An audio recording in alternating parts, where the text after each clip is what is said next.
Ovarian cancer অথবা ডিম্বাশয়ের cancer এটা মূলত মহিলাদের হয়ে থাকে।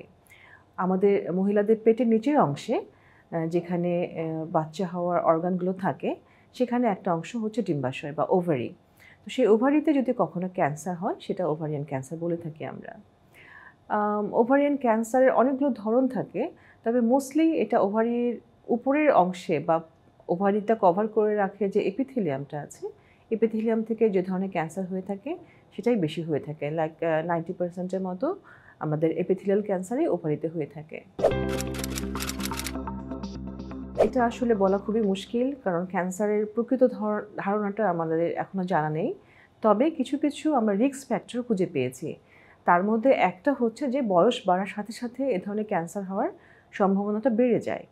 দ্বিতীয়ত, যদি পরিবারের কারো এ ধরনের ক্যান্সার থেকে থাকে, like breast cancer, ovarian cancer অথবা কোলন ক্যান্সার, যদি এই ক্যান্সারগুলো পরিবারের আর কারো থেকে থাকে, তাহলে কিন্তু ওই পরিবারের অন্যান্য সদস্যদের, মহিলা সদস্যদের ওভারিয়ান ক্যান্সার হতে পারে।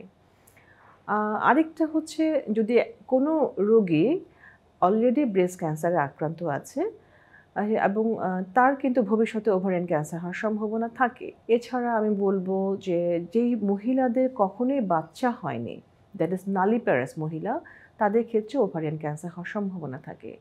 এছাড়া এন্ড্রোমায়োসিস বলে একটা ডিজিজ আছে, যদি কোনো মহিলার এই অসুখটা থাকে তাহলেও ভবিষ্যতে তাদের ওভারিয়ান ক্যান্সার হওয়ার সম্ভাবনা থাকে।